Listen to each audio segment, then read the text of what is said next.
You should really consider going to real estate school. And I said, I don't even know what that is. Like, I don't, who, what? I couldn't sell a sandwich to a hungry man. The real estate sales system is like a clock. There's like a lot of gears. And if one is broken or one isn't working, then it slows the whole mechanism down. So it takes a while to A, break your old habits, C, learn a whole new set of skills, learn how to speak to people and how to talk to people in a way where you ask questions and can be confrontational without being offensive, learn to close, and that's just getting started, right? On top of that, it's a sales business, and people don't like sales. And there's a lot of people in real estate who they never told us when we were in school that this is a sales business.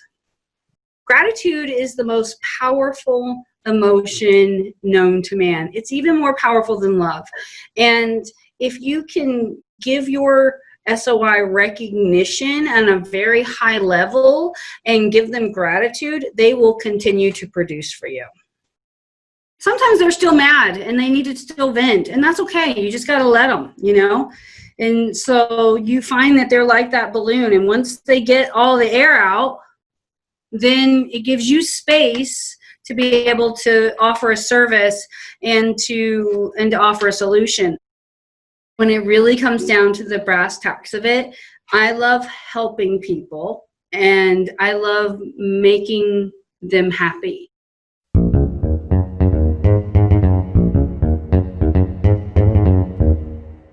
Mastermind Agent is proud to present Success Calls. Top real estate agents from across North America reveal their success secrets, strategies, and systems in up-close and personal interviews. You can find all the calls at www.mastermindagent.com. Hi, I'm Mike Cerrone with Mastermind Agent, and welcome to Success Calls. This month's top agent is Paula Burlison with Coldwell Banker in Henderson, Nevada. Welcome to the call, Paula. Thank you. Mike, a lot of people don't realize where Henderson is, but we're like adjacent to Las Vegas. So it's actually Las Vegas, Nevada. Before we talk about what you're doing today, let's go back for a minute and talk about what you did before you got into real estate. Okay, well, I've been in real estate for about 19 years, and my career right before that, for about 6 years, I was a paramedic here in Las Vegas, and then I moved here to Las Vegas in 1997, following my ex-husband, who was a musician, and I was a comedian. So I was actually in the entertainment business before that. Wow. When you say comedian, do you mean like a stand-up comic? Yeah, just like one. How long did you do that? About 3 years. So I was on the circuit in Nashville for a little while, and then the lifestyle got a little rough. The nights were a little late, and we got moved here to Las Vegas for other adventures. And I just decided I didn't want to do that anymore. I decided I wanted to do something else. So I went to back to school to become a paramedic. Yeah, comedians, they do a lot of traveling, right? There's a lot of movement and odd hours, and it's pretty draining. Yeah. But I assume on the flip side, you really learned how to connect with people quickly. You have to connect with an audience. You get to meet a lot of different people, so you know how to create relationships fast. Is that true? Yeah, I would say so. And I would say the one thing that I got out of that more than anything else is being uncomfortable is like my space, right? So how to turn that moment where you're uncomfortable into something that's truly comfortable, and then connecting with people. So, and then you became a paramedic, so you were helping people in a probably a tough situation for them, and you did that for 6 years. What type of skills do you think you picked up there that helped you in real estate? Well, it's interesting. I always say when somebody has to call 911, it's the worst day of their life. And so you learn a lot of empathy, and you learn a lot of crisis management, and you learn to be the rock in the storm. And so I would say those were some of the skills that I brought from that. But it's interesting. People ask me all the time, they're like, wow, and you're helping people, right? That's the key point. And so I'm still helping people now. And they say, well, how is being a real estate agent so different from your past career? And I say, well, I'm in my car most of the time. I do crisis management. I communicate with people, and I fill out a lot of paperwork. So realistically, it's almost the same job. Now, what made you switch from being a paramedic to real estate? Why did you get your real estate license? It wasn't, I got, this is a funny story. I'll try to keep it short. It was an accident. So I was actually in 2001. I woke up on May 26th, and I could no longer feel my legs. And I was diagnosed with a spinal tumor that had incarcerated my sciatic nerve. Now, when you're a paramedic, you're carrying people downstairs all the time, and you're in the field, so your back hurts all the time. So it never occurred to me that there was something actually wrong.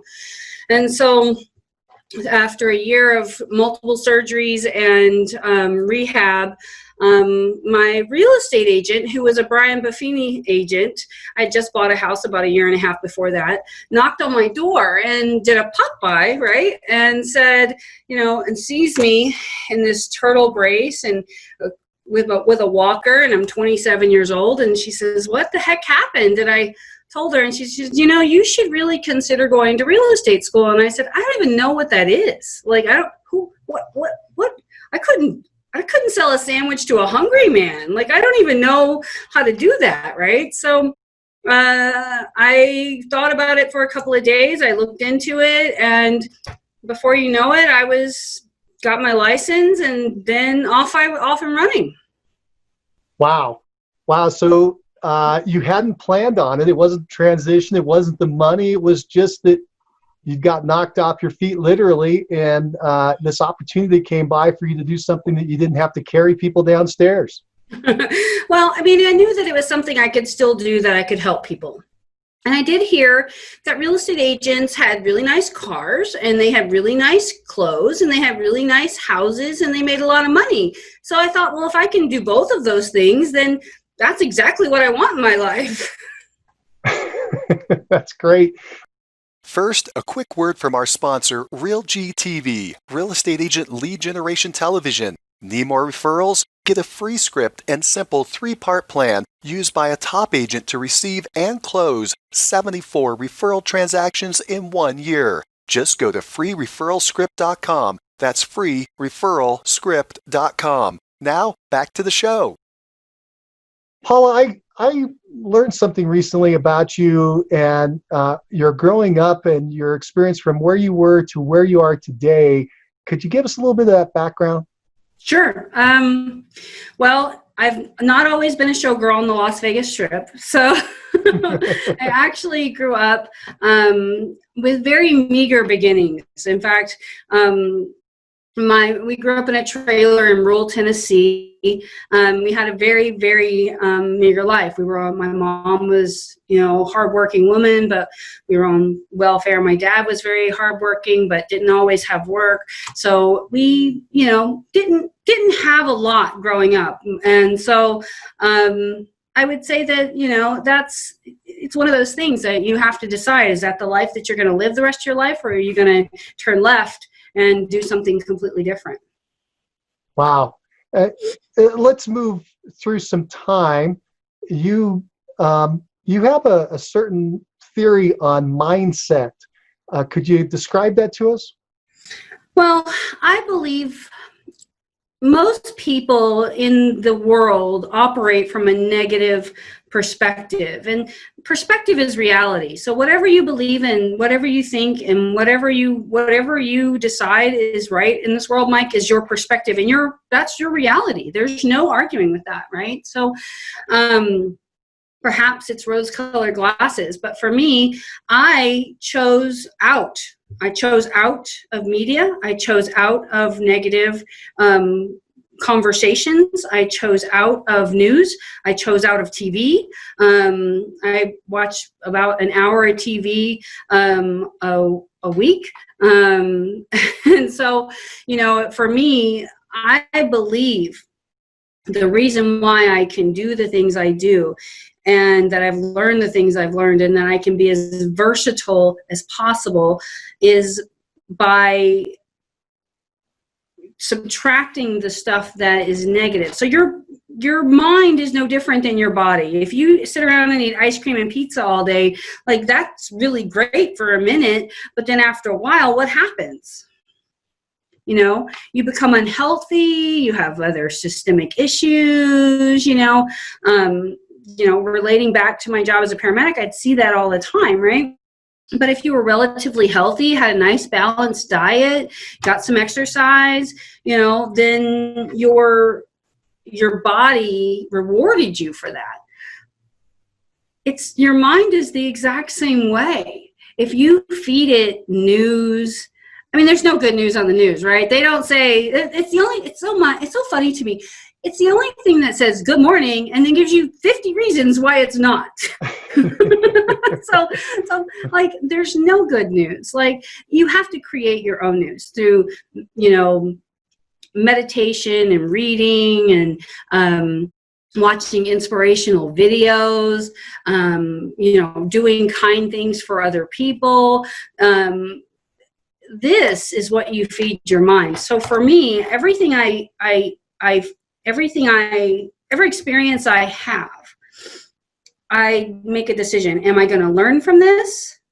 Is this something that I can teach? Is it something that's going to enrich my life? Is it something that's going to make me more versatile? And if it doesn't fit into one of those squares, I don't give it a lot of space. Whether it's a person, whether it's a TV show, whether it's music, whether it's, and the good news is that if you look, there are so many great things that you can replace those things with. So you can replace that pizza with an apple, and you can, instead of watching, TV, you can watch a series on how, the oceans are made, or how, Starbucks upgraded their business, or how, Michael Jordan feels about making 100 shots of basketball a day, or an hour. Like there's so many great things that you can replace those things with that will help change and reprogram your mind so that you become a positive, more open, more versatile person, and you're way more attractive to people. Well, tell us about the first year. How did the first year go for you in real estate? I think my first year in real estate, if you want to know the honest truth, I kept showing up to work, and I was told in real estate school, we were all told that same story, right? Like show up, dress up, and be present, and you'll win, right? You're told that story, right? And I kept showing up, and I'll tell you, Mike, I kept looking in my drawers for my checks, and I couldn't find them. After month, I didn't know what it was, and I would go to all these classes, and I was doing open houses, and I just struggled, to be honest with you. My first year in the business, I didn't do a single deal. Wow, not a single closing in year one. That's amazing that you stuck it through. What happened in year two? In year two, I found some direction, and I moved from, I was with another company, and I moved to Coldwell Banker Premier about halfway through year one, and I immediately knew I could see the difference. And my broker said to me, he says, you're very dynamic, but the way that you speak to people turns people off. I didn't know that, right? And he says, I think you should go see Mike Ferry. And I was like, that guy is so rude. There's no way, So, he kind of pushed my hand and said, if you want to keep working here, this is what we want you to do. And so I went, and I sat in the back, and I had no money, and I went to the mall on the lunch because I didn't know what else to do. But then about the third day, it started making sense to me, and I signed up for some other classes and some of his CDs and so forth and so on. And within the next 12 months, I had done 10 deals. So I went from 0 to 10 and then 10 to 18, 18 to 24, 24 to 36, and it just kept going from there. That's great. So I like this. It was a progression. It was a slow progression where you were building up. What were you basing your lead generation on at that time? Did you continue to follow the Mike Ferry philosophy of prospecting? Yes. So I'm a Mike Ferry agent through and through, even still today. And so I prospect every single day. And I think what people don't realize is that there's a lot of, like the real estate sales system is like a clock. There's like a lot of gears. And if one is broken or one isn't working, then it slows the whole mechanism down. So it takes a while to A, break your old habits, C, learn a whole new set of skills, learn how to speak to people and how to talk to people in a way where you ask questions and can be confrontational without being offensive, learn to close, and that's just getting started, right? So anybody can pick up the phone and read the scripts. I mean, that's the first step for sure. But above that, you have to know how to speak with authority, and how to ask questions, and you have to know how to ask the right questions and how to ask them, and as far as the tonality that you use. And I mean, this is a sales job.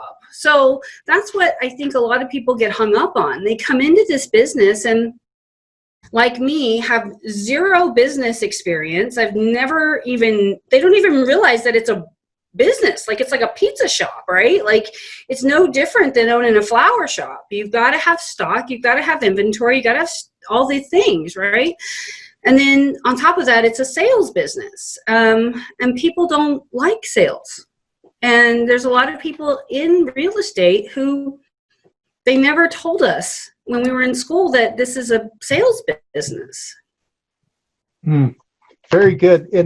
And you picked up on that after 1 year of, let's say, failing or flailing, where nothing was happening and no paychecks were in those drawers. Yeah. What kept you in it for so long, by the way? A year of no closings. Why did you stay in the business? Well, to be honest with you, I didn't, that story about the man who burns all his boats? I was that person. Like, I had no option. Like, I literally had gone from working 5 12-hour shifts a day as a paramedic and, making $80,000 a year to having no ability to make money. Like, I literally couldn't go back to that job. And the only other job that I could go back to would be a receptionist in an emergency room, which I did part-time that first year. That's how I kept myself afloat. And then, or going into teaching. And because I hate to tell you this, but a bachelor's degree in paramedic medicine won't get you anything if you're not a paramedic, So like, I just kept going. I didn't have an option. And that was it. I didn't have any other boats. So you saw this opportunity to develop some sales skills, and you did. Tell us about the early days, though, when you first started in with the system. You said you went to the conference, and by day 3, you start to buy in a little bit. You bought some cassette tapes. I assume they were. No, I didn't say cassette tapes because I'm not that old. For me, it was cassette tapes. It was CDs. You listened a little bit, and did you jump right into the coaching, or did you kind of just get your feet wet and try it on your own? And how did you get yourself to make those original calls? I started. Yes. So the answer is yes. I bought the CDs. I started listening to them. I started to learn the scripts. I started to go to prospecting schools. I didn't start coaching right away. I couldn't afford it. Let's be honest. It's $1,000 a month for a professional coach. I mean, I could barely pay my house payment, So, I mean, I would go to every event that they had here in Las Vegas or in LA, and I would just go to those events. And I just decided that I liked, although me and Mike are great friends now, at the time I didn't like Mike, but I I liked the fact that I could relate to it, his message. It seemed very honest, and it seemed very truthful. It basically was, it's going to take a long time. It's going to take hard work. And you're going to, as long as you can commit to that, we can do this together. And I gravitated towards that because it didn't sound like a magic pill or something super, califragilistic. So I just said, I know what hard work is. I can do that. So I just buckled down and did it. And it takes a lot longer than people realize. And you have to realize that, if you're going to be in this business for 5 years, you have to invest in yourself. And so I went to every single event that I could get to from here that was, within, that I could drive to. And then I just kept staying in the system. I went to the superstar retreats, the retreats at the big, at the one-on-one retreats, and, all the retreats, everything that they had that I could get to, I went to. And I just stayed that course. And I never went to any other coaches or any other thing. I mean, that was just, that was it. Yeah, that's really interesting that you didn't like Mike Ferry's message at the beginning. You thought he was a little brash. A lot of people do that. He's kind of polarizing, either love him or hate him kind of thing. Right. But you said you plugged into the logic side of it, right? It was, for instance, I read his book way back when, How to Make Six Figures in Real Estate. It was a blue book, and it was logical, and it made sense. And it sounds like that's kind of what you tapped into. It made sense that there was a path for you. Yeah, absolutely a path. And it just, like I said, I could relate, I could understand. It didn't seem like it was, it didn't seem like it was a magic pill. And, I got to meet some of the great superstars even then that, were doing 100 deals a year. And it was just it continued to be an incredible experience, and still does to this day. I want to take you back there, and I'm doing this for a reason. People that want to start prospecting late in their career or they're brand new, I'm going to try to bring you back to the first time you made a phone call. Do you recall who you were prospecting to and how it went, and were you able to make the call? Put yourself back in those shoes and tell us kind of what happened that very first day you went to make calls. So, there's a natural call avoidance that everybody has. I still have it to this day. So, but, you pick the phone up and, the first time someone answers, you freak out and you just hang up because you don't even know what to say, right? So then you keep calling, and so I started actually calling for sale by owners. I'm just a glutton for punishment, I suppose. So, but I thought, you know what? Okay, here's somebody with a sign in their yard. They need my help. They'll take my call, and and it was war. It was all out war. That first year of calls was absolutely war. It was a war with myself, a war with trying to figure out what to say, how to say it. I didn't want to use the scripts because they seemed weird. And so I tried to say what I wanted to say. And then I ended up irritating people and they would hang up on me. So, there's a lot to be learned in that first year. You said that you fought the scripts, a proven system, these scripts. You knew it was a proven system, but it didn't sound like you or feel like you. How did you get over that, or did you end up making your own scripts? Oh, no. I absolutely use the scripts today, verbatim, most of the time.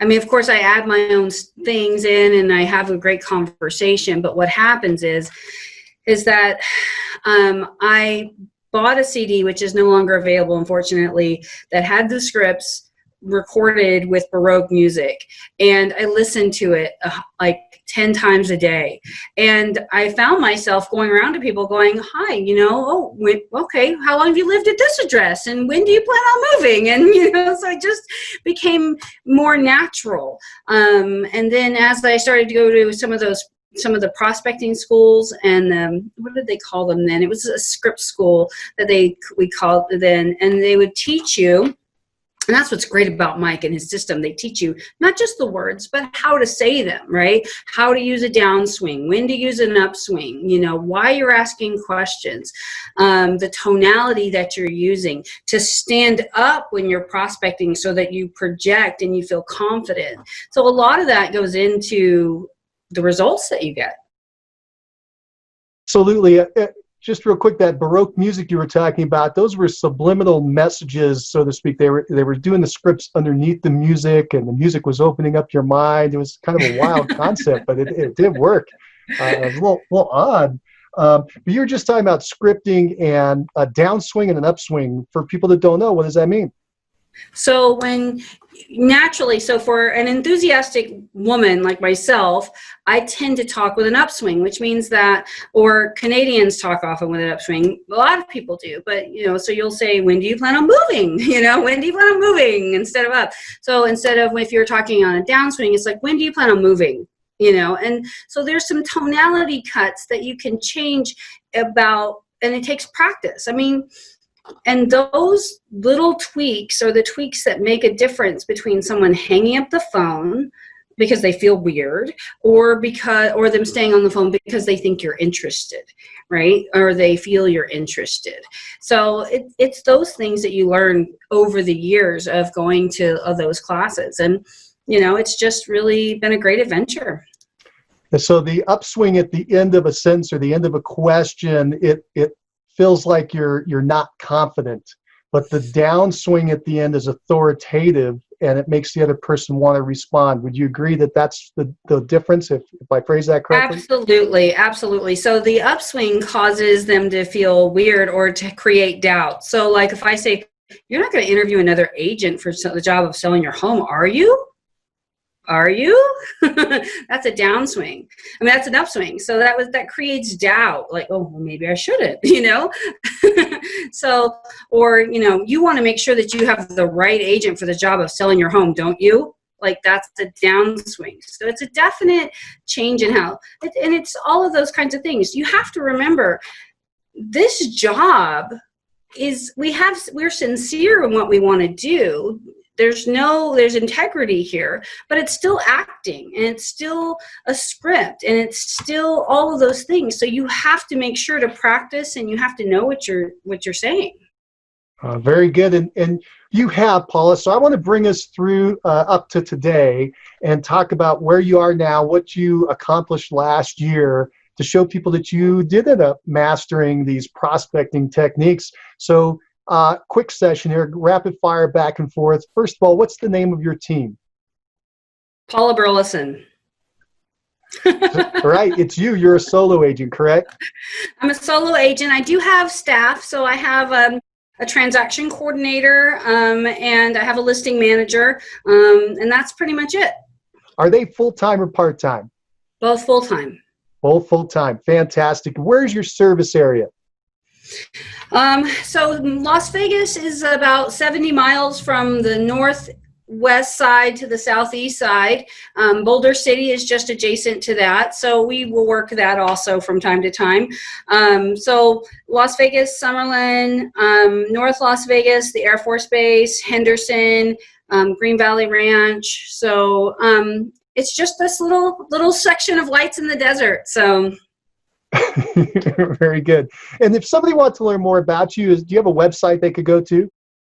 Yeah, you could definitely just Google Paula Burlison. You can find, I've done interviews and other things. So certainly, but if you want to actually find me, LasVegasHomes.com /Paula Burlison, or you just go on there and say, find an agent, and then the information will be there. Fantastic. And I think you mentioned, but how long have you been licensed? 19 years. 19 years. Time flies when you're having a great time. It flies by.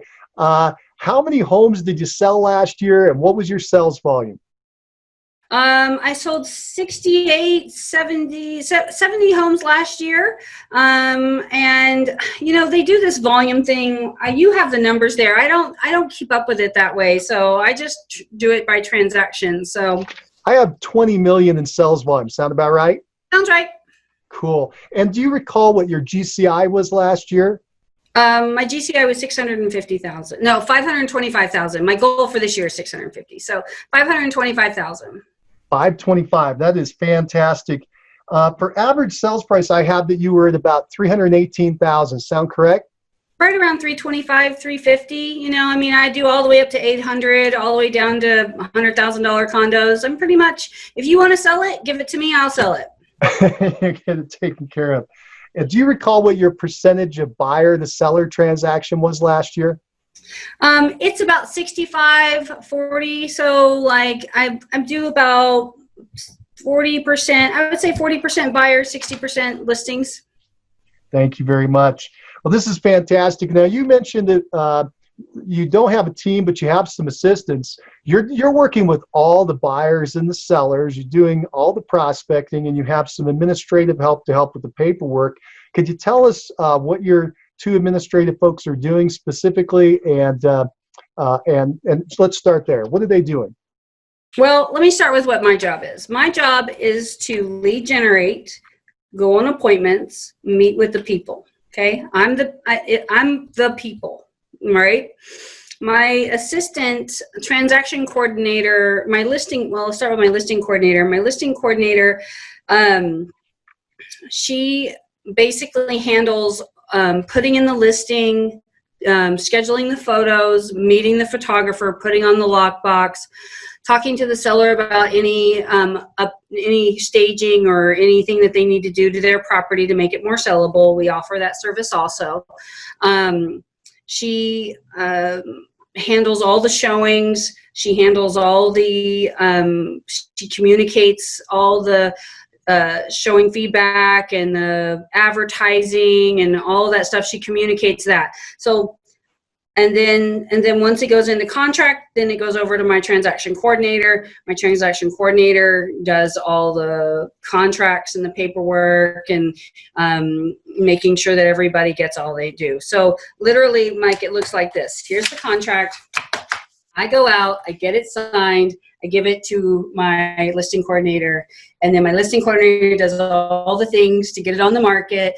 And then once we get an offer on it, I get it back, I negotiate the offer, and then I hand it off to that person. And so to the transaction manager. My job is really clear and really easy. And I think the biggest challenge that agents have is having great staff and learning to delegate, and understanding that there are people out there that will do things way better than you do. I'm really bad at paperwork. I'm really bad at a lot of, I won't say really bad, I'm not great at paperwork, and I'm not great at, sitting in front of a computer and, putting in a listing and doing all of those kinds of things. I'm really good at talking to people. And so that's where I need to be. And I learned that early. And I said, let me hire someone who's really good at advertising and publications, and like it turns their wheels to do that stuff. And then let me find someone super detail oriented that can write contracts and can, handle the administrative paperwork part of it. So find people that turns their wheels, and then hire them, pay them more than what they're worth, and treat them with the utmost respect and authority. Let them do their jobs. Are your assistants licensed?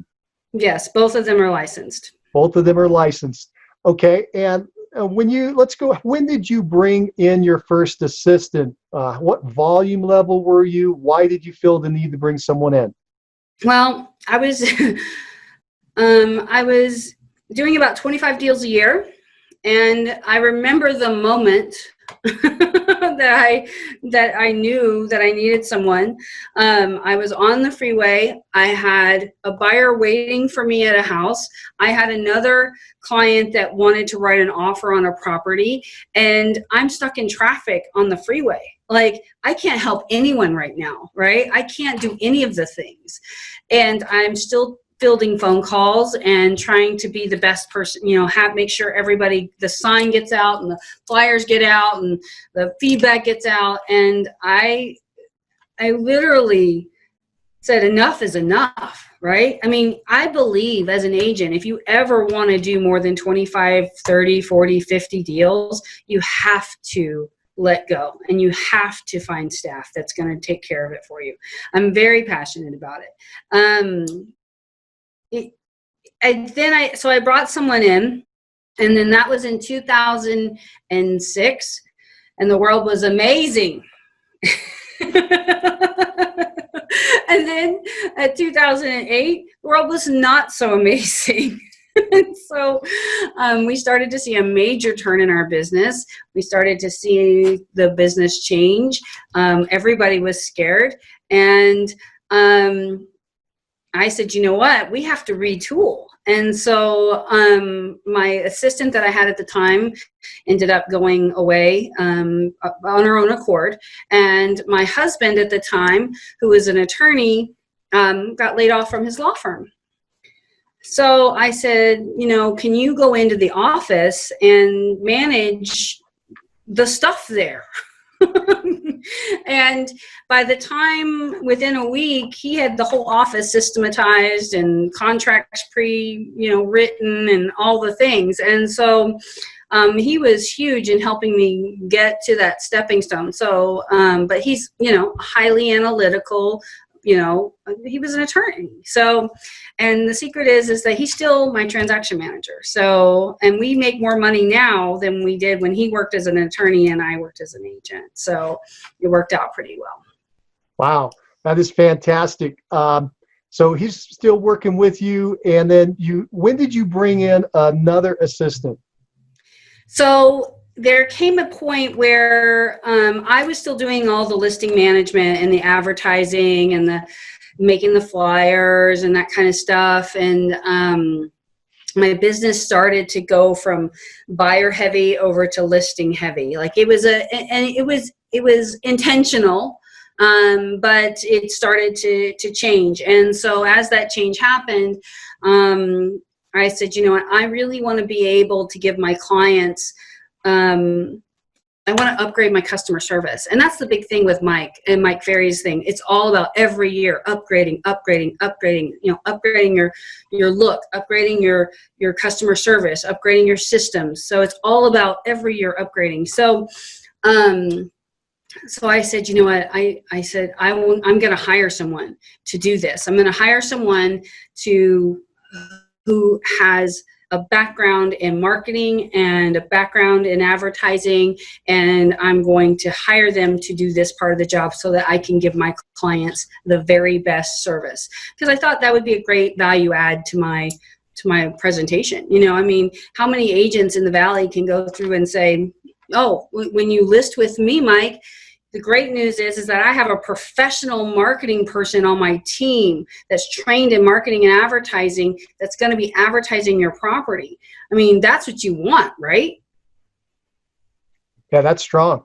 Yeah. So, I mean, and so that was when I did that. And I'll tell you, when I hired that person, she walked into my office and she opened up, I interviewed 4 or 5 people, some licensed, some old agents, people that were agents before. And this person came to me from the advertising background and she wasn't licensed.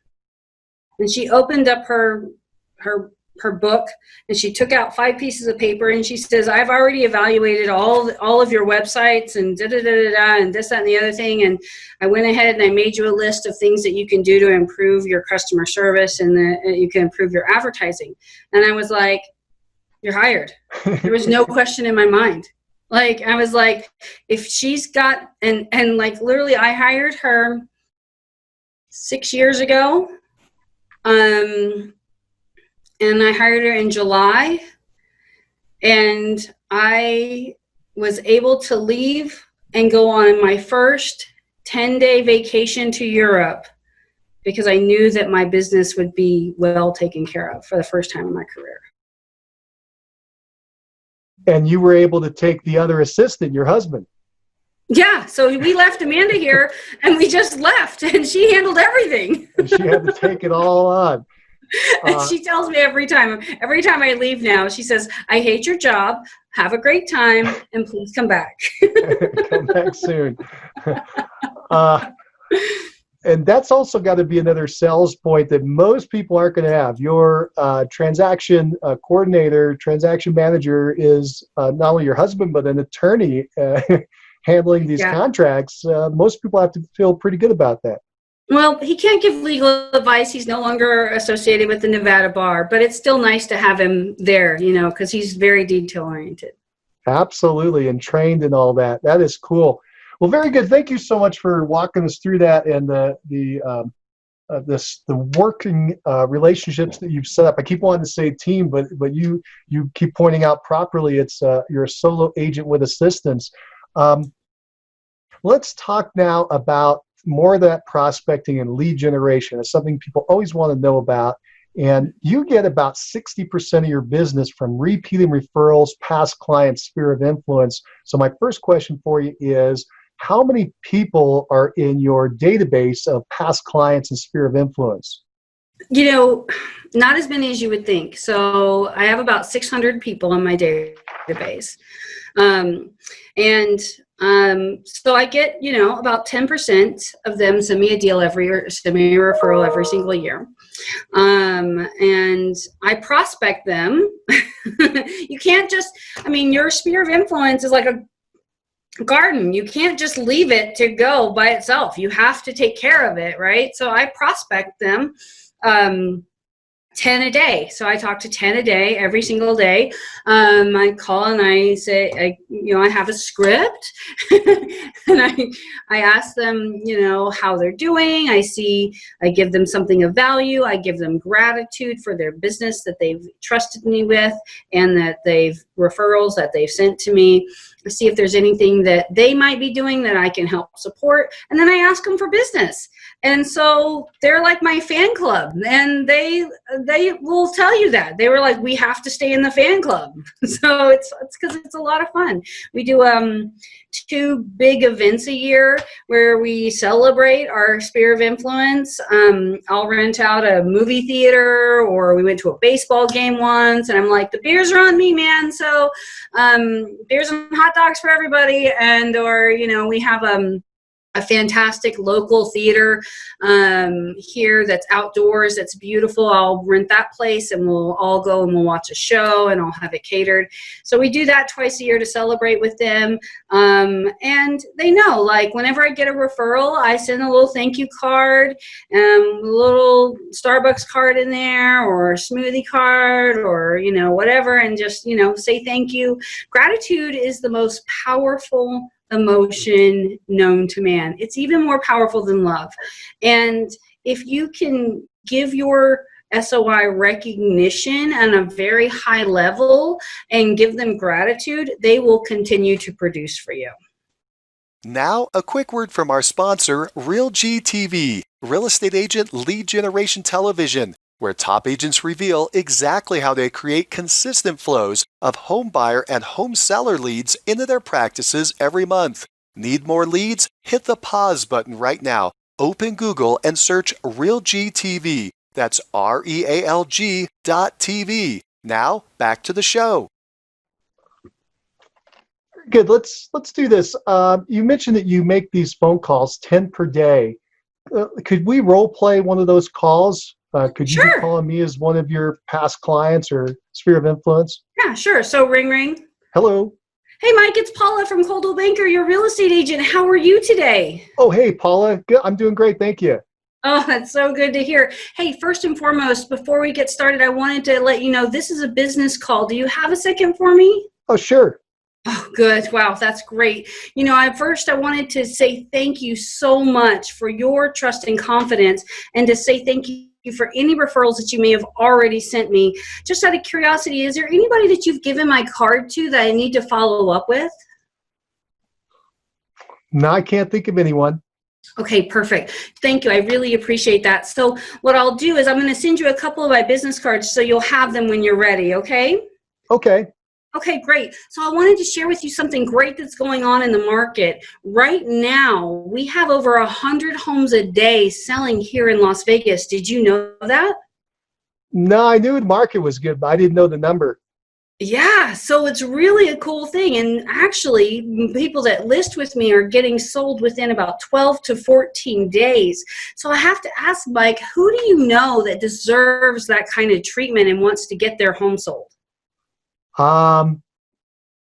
It's kind of funny you asked because Jill had just mentioned that she was thinking about moving, but she's really early in the process. Good. Well, that's the right time to start talking to me so that I can help her give her all the information so she can make the right decisions. That's what you want, right? Oh, yeah. Yeah, she deserves that. Do good. Yeah, so let's do that. And then, so I'll follow up with Jill. What's the best number to reach her? Yeah, it's 555-555-5555. Oh, man. Okay, perfect. So I'll give her a call. I'll let her know that I'm going to call her before I'll call, and I'll call her tomorrow morning. Would that be okay? Sure. Yeah. Okay, I bet she'd like some help. Yeah. Well, I'll be sure to make sure you look like a rock star and make sure she gets everything that she needs. Now, before I let you go, Mike, is there anything you're doing, your friends, family, associates, anything I can help you with right now? No, I'm doing pretty good. I'm pretty happy. Thanks for helping us get this house. No worries. Well, I want you to know that I'm always here for you no matter what. And if there is anything I can do to help support anything that you're doing, don't hesitate to let me know, okay? I will do. Awesome. Thanks. Make it a great day. Thank you, Paula. Bye. Cool. Thank you for walking us through that. So to break that down, I like how at the beginning you mentioned that it's a business call. Yeah, I'm very stuck on that because I want people to know it's a business call. I mean, let's be honest, Mike. Has anyone ever called you and tried to be friends with you and then asked for $20? They really want to know how you were, or do they want to ask for $20? Did you start doing that at one point, telling them it's a business call, and what was the difference between before you did that and after you did that? Well, I'll tell you this. It's on the script. So you have to say it. But what happens is you lead the call with integrity. So people know why you're calling. The other thing is they know it's going to be a short call. You're not calling for a personal reason. It's not going to be a really long call. It's only going to be a couple of minutes, and that it's going to be a business call. The other really important thing, especially with my sphere of influence, because a lot of them have become great friends over the years, right? I'm really blessed about that. If I have someone that I'm actually friends with, that I'm actually doing business with, if they call me and they want to talk about business, and I'll talk about business with them, I'll say, okay, this is a business call. And they say, hey, are you going to go to that party on Saturday? I go, hey, you know what, Mike, I'm probably, but let me call you later about that when I'm not working. And I just keep it really, really straight and simple so that, we know that this is business and this is later we're going to go have cocktails, right? So it's a completely different conversation. That's really interesting. So you're delineating, you're dividing between business and personal calls. And if they start to mix, you clarify. Absolutely. And most of my clients and friends have come to know that, and they respect it. I think it's really important because, we can tend to lose the respect of our peers if we, if we go table dancing while we're supposed to be working.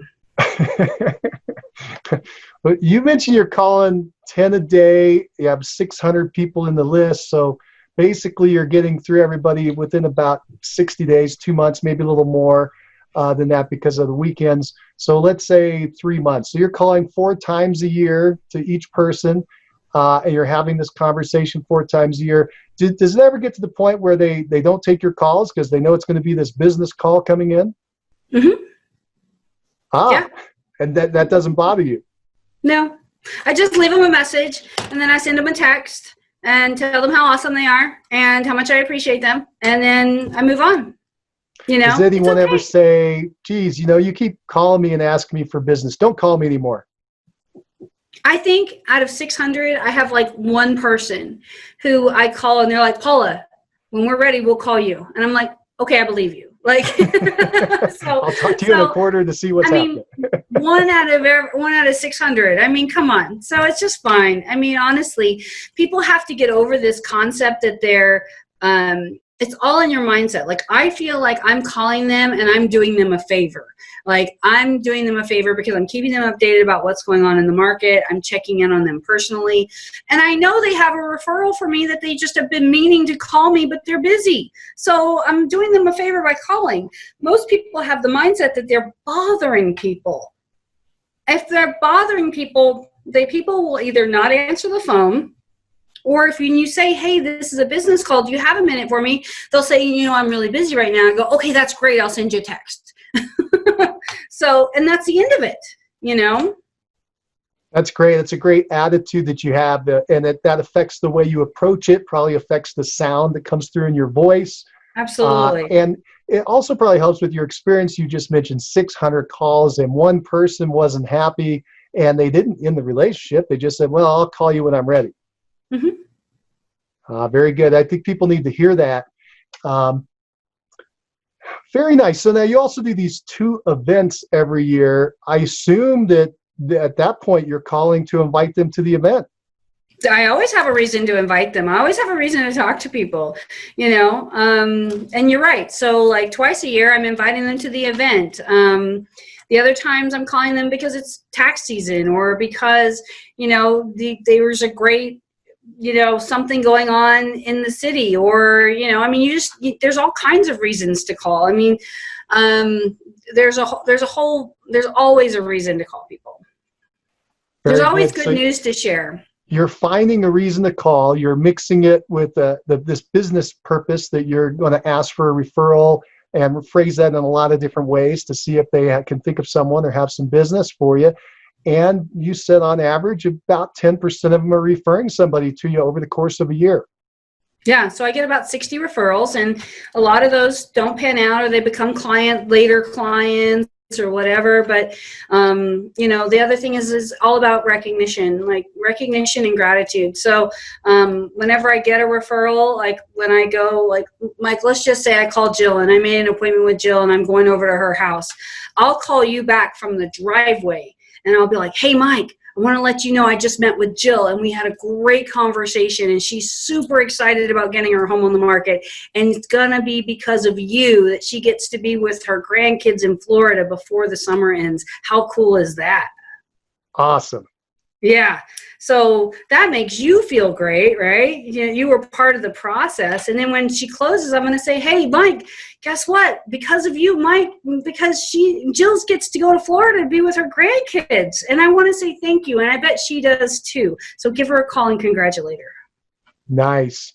That is so powerful that you're taking the step behind the referral, right? A lot of people go to the front of the referral and take it, but they forget about down the line to thank that person multiple times for that referral, so that you're ingraining in them that they want to do this again, right? You're complimenting them, you're pleasing them, you're asking them to do it again. They're part of my team. They're part of the fan club. Like, it's awesome. Like, it's cool to keep them involved. And I'll ask Jill, I go, hey, is it okay if I let Mike know that we had a conversation today and let him know that what you've decided to do? And they 99% of the time they say, yeah, absolutely. I'll see him tomorrow at work. I go, great. Give him a high five and let him know that you got the house on the market, So let me ask about this list of 600. How did you determine the list of 600? Who goes in? Who comes out? It's a nice, small, tight list. Why did you do it that way? And again, who goes in? Who goes out?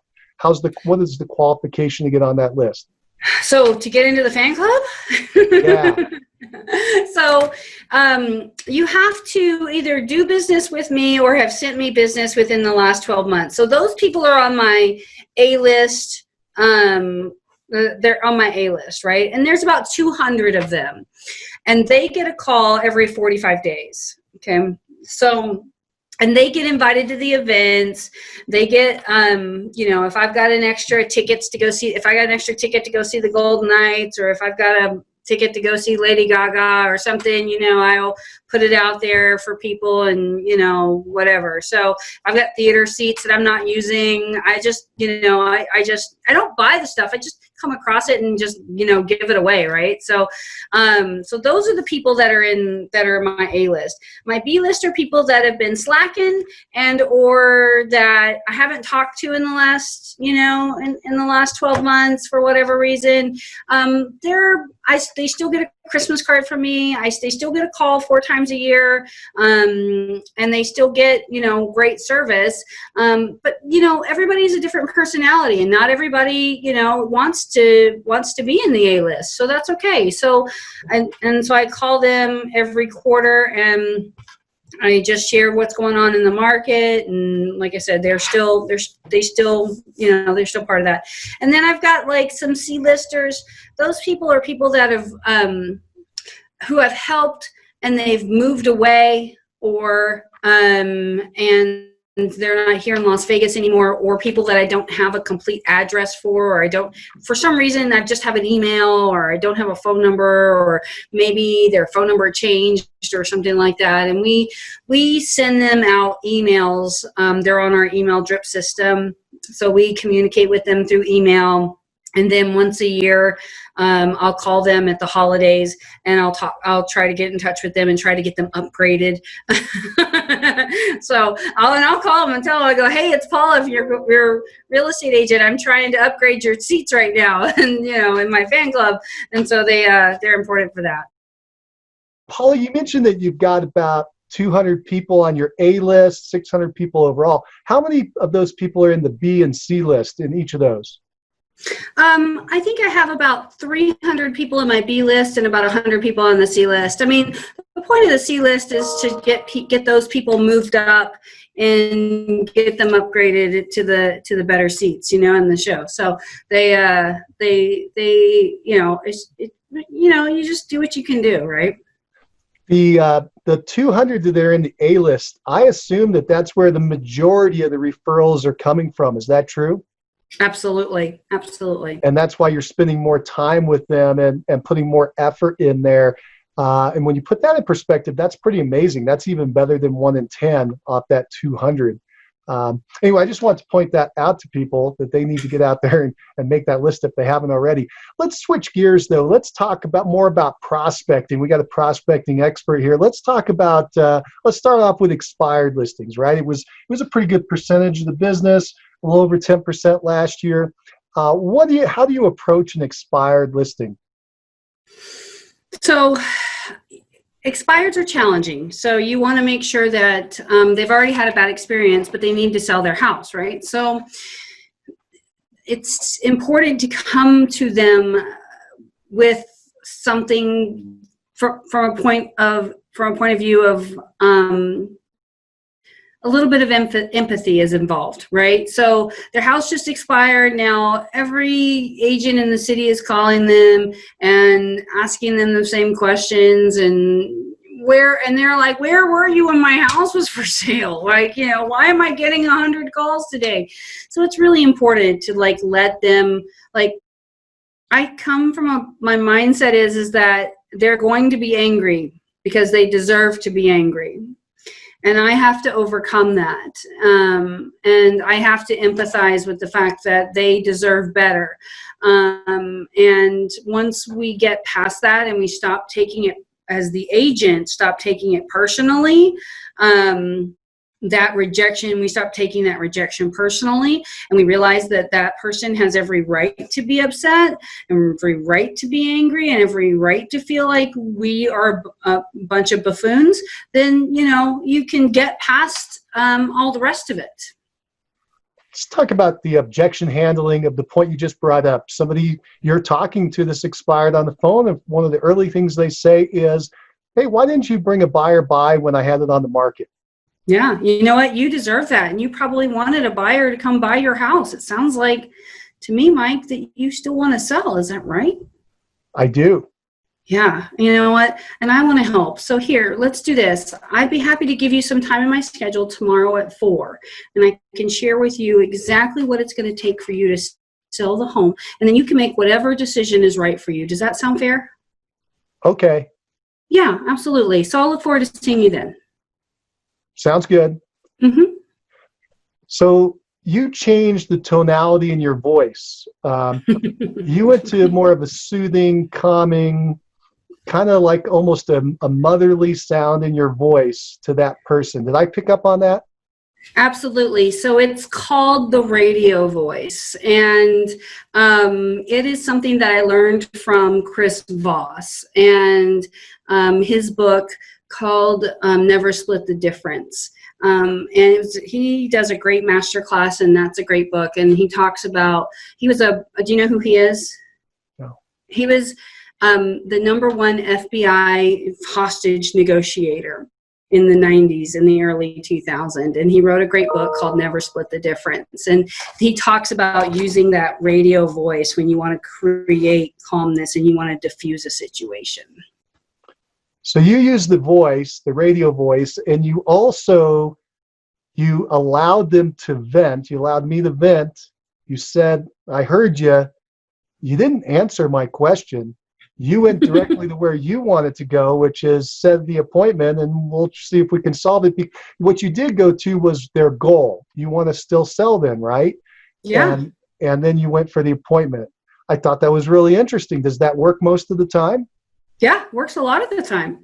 I mean, sometimes they're still mad and they need to still vent, and that's okay. You just got to let them, And so you find that they're like that balloon, and once they get all the air out, then it gives you space to be able to offer a service and to offer a solution. The problem is a lot of agents come in too early trying to brag about themselves or talk about themselves and not offering or to offer the service too early, and they're not ready yet.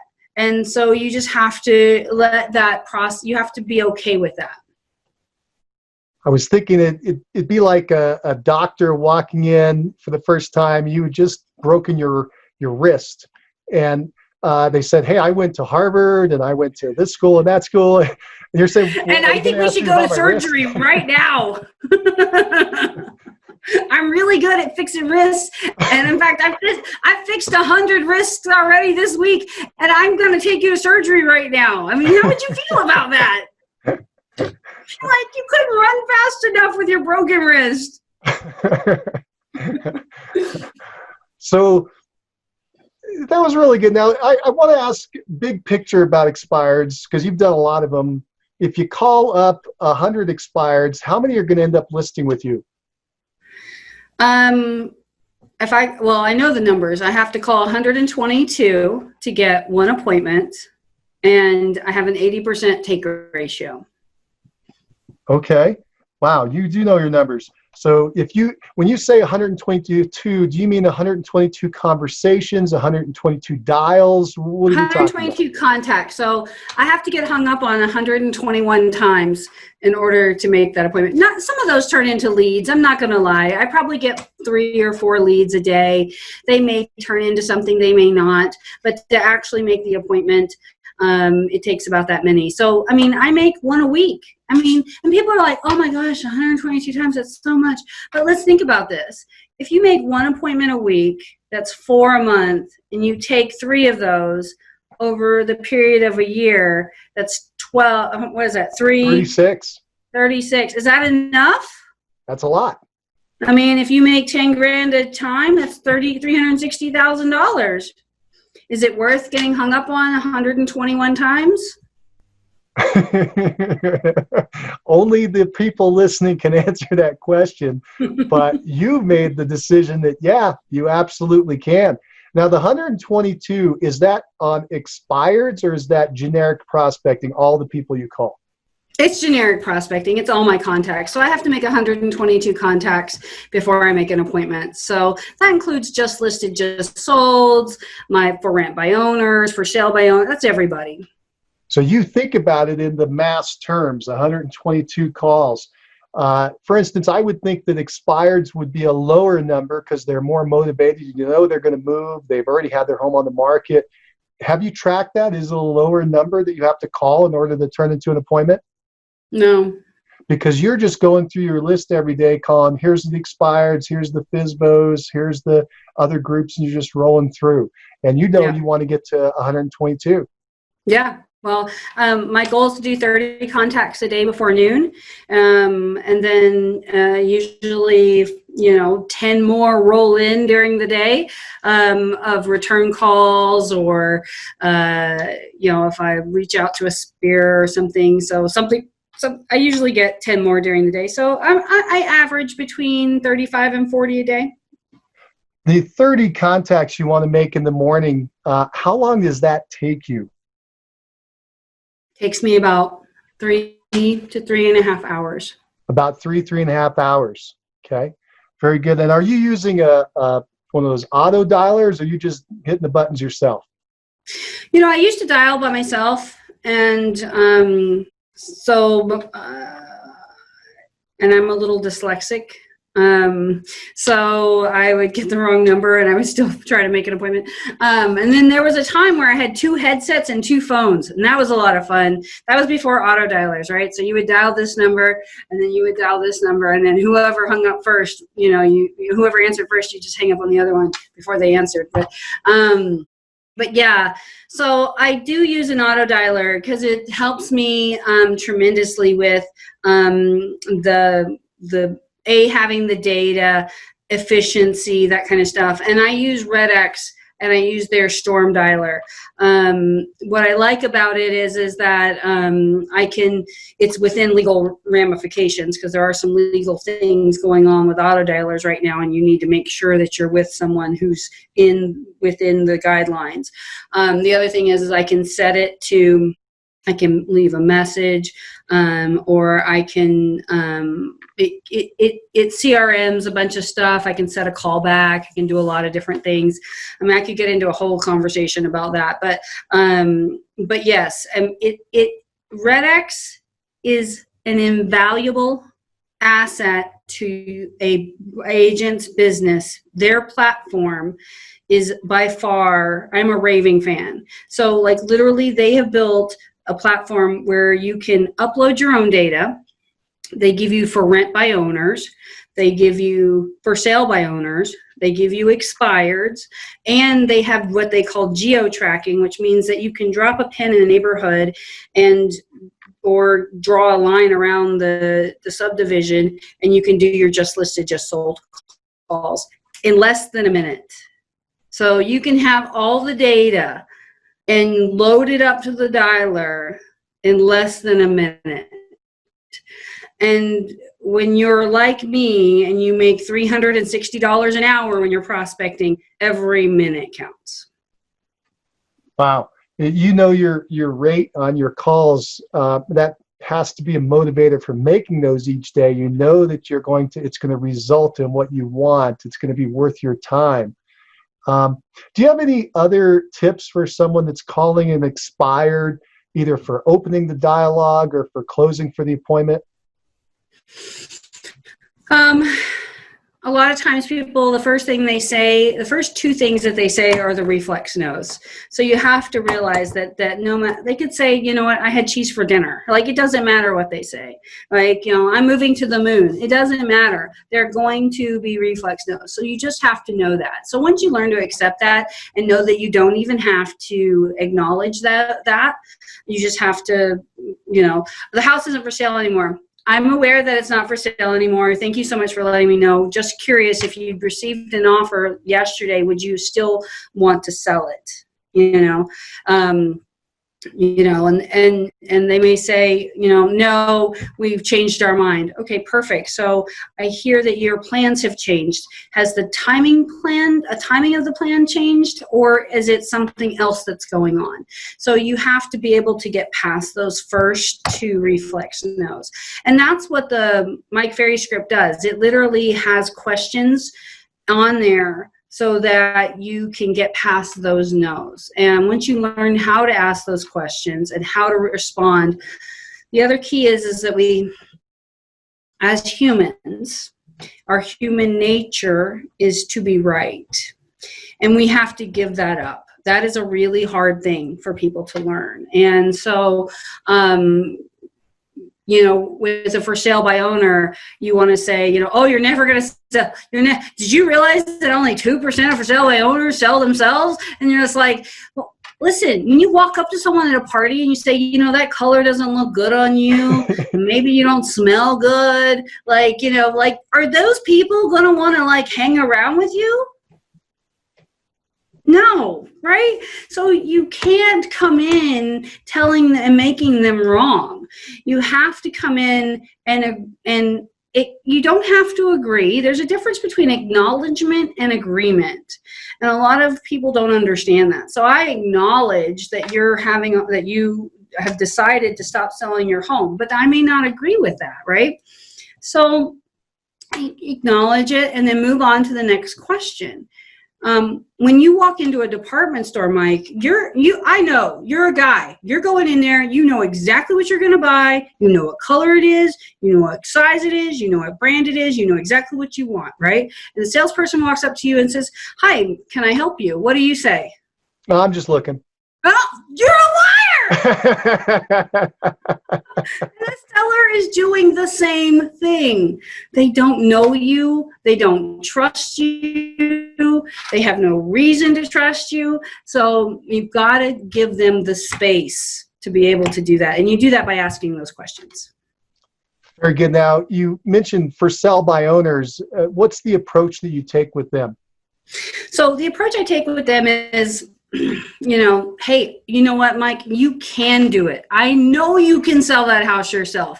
But, you know, I'm just curious. If you could sell the home yourself and make the same amount of money or more and let me do all the work, take on all the liability, all the headaches, and you just get paid at the end of the day, would it be worth spending 15 minutes of your time talking to me about it? Boom. Yeah, that is strong. Boy, I'm trying to dissect everything you had in there. At the end, you mentioned 15 minutes. I've heard that in a lot of other calls, that is a great little phrase to get your foot in the door, because you're probably going to be there more than 15 minutes, right? If things are working out. You're probably, if it's going to work out, but if it's not, like, you might be in and out in 15. You know, my average appointment, because of the systems that we use, is 35 to 45 minutes. You know, I actually set my clock, and if I don't have a yes and a signature at 37 minutes, I'm questioning whether or not these people are either motivated or I didn't do my job. Something has happened, right? So, because at 45 minutes, somebody better bring me a glass of wine, because I've been here too long. Like, you know, so, I mean, I'll even tell a seller or a for sale by owner, if they're nervous, I'll say, hey, listen, I'm going to be in the neighborhood. It's not a problem. I'll leave my car running. I'll be in and out. I just want to drop off some information, answer any questions that you might have, go over exactly what it's going to take to sell your home, and then you can make whatever decision is right for you. Does that sound fair? The phrase, keep my car running. That sounds like it's going to be a very fast appointment. Yeah. You're dropping all these little things in there that are super powerful. I want people to pick up on them. And they're a lot of fun, too. What's that? They're a lot of fun, too. They are. Once you get a handle on them and you become a controller of this, the master of it, becomes your tools of the trade. You mentioned with the for sale by owner dialogue in the beginning that if you could do all the work and they could just get the paycheck, and if it was as big as they were going to get anyway, why not have you do the work? You use that logic on them to open up that appointment. Does that work? All the time. Works all the time. Because they probably have in the back of their mind that they're going to hire an agent down the road anyway. Right, exactly. And if it doesn't work out, they can always hire me. At least I've already been there, been in front of them. You know, I've shown up. I have professional, you know, here's what you don't do. You don't show up with that giant brag book of stuff. Okay. They know the comps. They know all of that. We just show up, be professional, give them your plan of action, 2-page plan of action, and then possibly testimonials, right? If you show up with that giant, Mike, I cannot tell you the number of times I've walked into a for sale by owner and there'll be a stack. I mean, binded books, bows, like all this stuff, right? And I'm like, why didn't you listen to any of those people? And they were like, they didn't make us feel comfortable. Right. Goes right back to the basics. I want to switch gears. I know we're running low on time, but I don't want to miss out here. You prospect a group called non-owner occupieds. What is that group for people that don't know? And then how are you prospecting them? So a lot of people own investment properties and or vacation homes in every market. I don't care where you live, okay? So why people would have a vacation home in Montana, I don't know. It's cold there, so whatever. But they do, right? So they have investment properties, and usually if they own one, then they probably own more than one. And that's the key, right? So I have some clients that have 90, 60, 80, 50 properties, right? Those, I want to be best friends with those people. And it's intentional, right? So you bring a lot of value. So you start with, if you're going to do it on your own, you start with calling, going on, and finding Craigslist and looking at things that are for rent, right? And calling them, right? But if you really want the easy way, you call RedX and you ask for the for rent by owners. Or you go to your title company and you ask them for a list of non-owner occupieds, and then you take that list to RedX and you can get the numbers that way, okay? So it's a little time consuming, but you can do it. And that's the easiest way to do it. I mean, if their name is if their address on their tax record is different than the address of the property, then they're a non-owner occupied and or that property is a vacation home or a rental. And so then I'll just pick up the phone, Mike, and I'll say, hey, Mike, it's Paula. I'm an agent here in Las Vegas. I noticed that you have either a vacation home or a rental property here, and I wanted to call and just see what your plans are for selling that home this year. Now they'll say, oh, no. Rent, right? And you're asking about the sell. Yeah. Oh, well, it's for rent right now. So tell me it's for rent. Yeah. So let's start over. You do your script and I'll come in as them. Okay, perfect. So, Mike, this is Paula from Coldwell Banker. You know, I'm a real estate agent here in Las Vegas, and I happened to notice that you had a property here that was either an investment property or a vacation home, and I was wondering what your plans are for selling that home this year. Oh, we're not selling. We're trying to rent it. Are you a tenant? No, you know, I'm not, but thank you so much for asking. Has it always been an investment property for you, or have you lived in the property before? Well, my wife wanted to have a vacation property down there, and we never ended up moving, so it's just been rented out. So you guys have just used it as a rental, and how's that worked out for you? It's been kind of a pain, long distance, but, you know, we get it rented, and you know, we have to fly down there every once in a while to take care of the repairs and stuff. But right. So fingers crossed we get a good tenant and it pays the rent all the time and those kinds of things. Yeah, it's a crapshoot. About 1 out of 5. Sometimes we get it the right one, and sometimes we don't. Well, you know, I mean, it's absolutely understandable. Just out of curiosity, what would it take for you to consider selling that property and cashing out and putting that money in your bank account? I'd love to sell. I'm not sure about my wife, but I'd love to sell that thing. Well, I would love to talk to her about it. You know, did you realize that here in the Las Vegas market that having a vacant property in today's day and age is actually a huge advantage for you? Well, what do you mean? Well, you know, vacant properties are often sought after by buyers because they can close faster and they don't have a lot of strings involved with them. So if I could get that home sold for you in the next 30 days and you could cash that check and put it in your bank, would that work for you? That would work for me. Again, you'll still have to talk to my wife, but yeah, that sounds pretty good. Sounds like you know what you're doing. Well, I only do this about 60 times a year. So why don't we do this? I have some time in my schedule, either tomorrow afternoon or Friday. What do you think would be good for you and your wife for me to set up a meeting and we can chat about what might be your opportunity here in the market? Yeah, maybe Friday afternoon.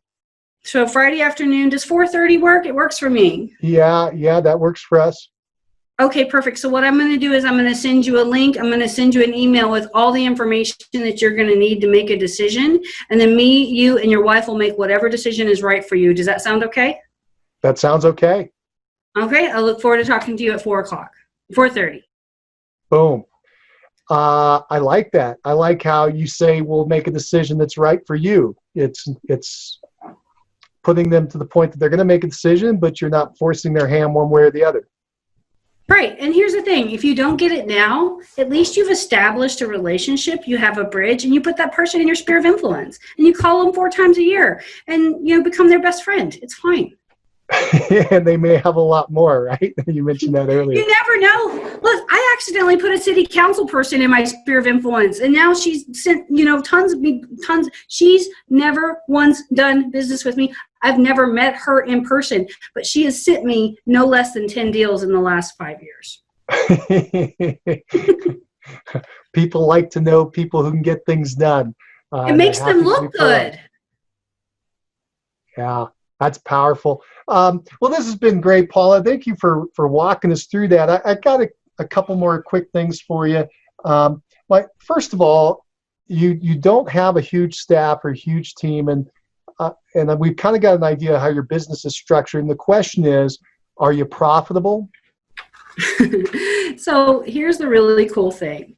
You'll never see my name on a bus bench. You'll never see on a billboard. You'll never see my face at the grocery store unless I'm shopping.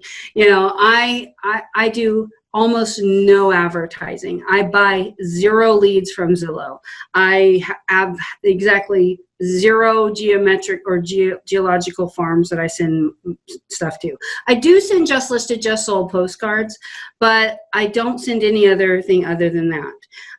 Even on my card, you will see there is not a photo of me. And I'm not an unattractive person. I just don't believe that it's about me. I believe it's about them. And that mindset to be able to run my business so efficiently is giving me a life that I never could imagine having otherwise. I mean, I made gross to myself $402,000 last year.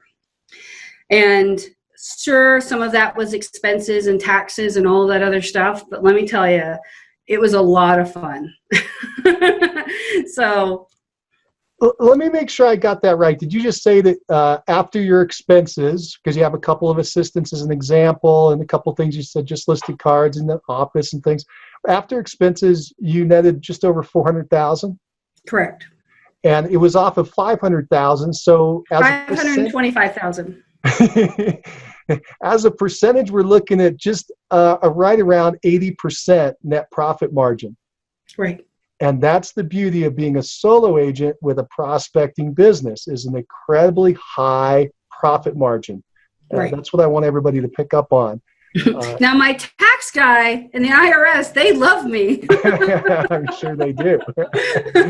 And believe me, I am always looking for another write-off. But that being said, they are my 30% partner, and I'm okay with it. It helps me be able to have an amazing life.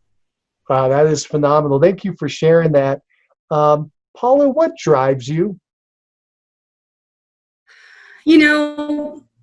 It's a great question. And I would say that people talk about money and they talk about goals and they talk about all those things. And yeah, you know what? I love my life. Don't get me wrong. I just took my my husband's mom on a 21-day all expensive paid vacation to Italy, because that's where she has never been to, and that's where she was from. And we got to meet with her cousins and nephews and people that she, you know, that from in the middle of nowhere, Italy, you know, and it was such a cool, in the middle of Tuscany, you know, it's such a cool experience, right? So experiences drive me, you know, being able to have that great life. But when it really comes down to the brass tacks of it, I love helping people and I love making them happy. And I think that there's a lot of us like that.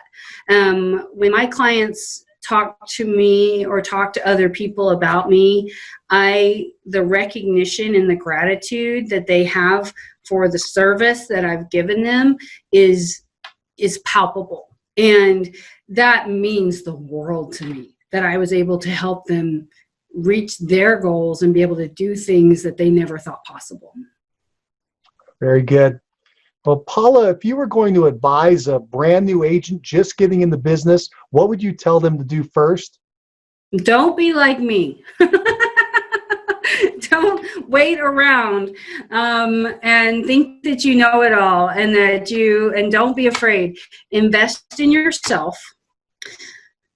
Find a coach or a company or an advisor that you jive with, and stay that course. Whether it's Mike Ferry, whether it's Buffini, whether it's Tom, whether it's whatever it is, just stop switching lanes, okay?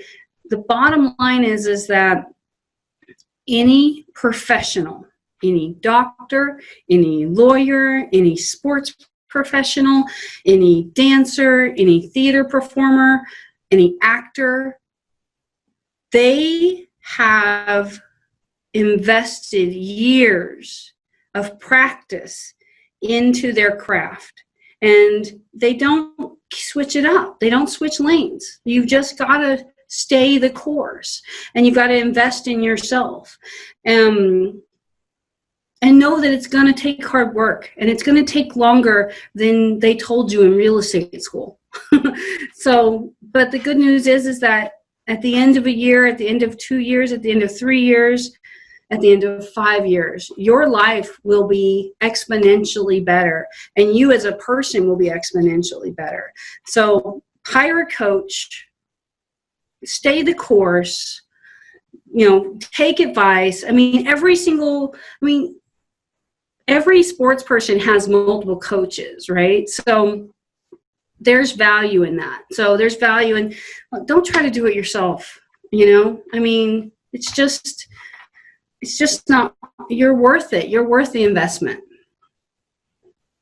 Thank you, Paula. Well, Paula, I've come to the end of my questions for today. Do you have any parting thoughts for the listeners?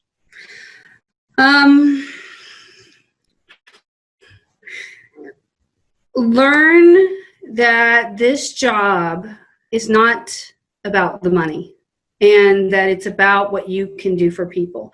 And no matter what, adopt the mindset that you're going to do whatever, you're going to do the right thing, no matter whether you're getting paid or not. And as long as you will do the right thing, most of the time, you will win. So just be in it for other people, and then everything else will work itself out. Very good. Well, Paula, thank you so much for coming in to talk to us today. No problem. And delegate. Anything you're not good at, delegate. So these are the people that I love. Darren Hardy is my guiding light. If you're not on the Darren Daily, get on the Darren Daily. It's free. He's an amazing coach. Mike Ferry, if he's your thing, then sign up, go to the events. RedX is an amazing company that will make your life so much easier. And then delegate, get great staff, and delegate everything that you don't love to do. If you don't love to do it, find someone else who turns their wheels and let them do it. That is great advice. Great advice, Paula. Thank you so much for talking with us today. Hey, so I just want to thank everybody for being here and letting me share with you guys. I also want to ask, I kind of have to, if you know anybody that needs my help here in Las Vegas, you can find me super easy. Just Google Paula Burlison, Coldwell Banker, or you can call me directly at 326-4901, and I'll be happy to help anybody that you have and make you look like a rock star.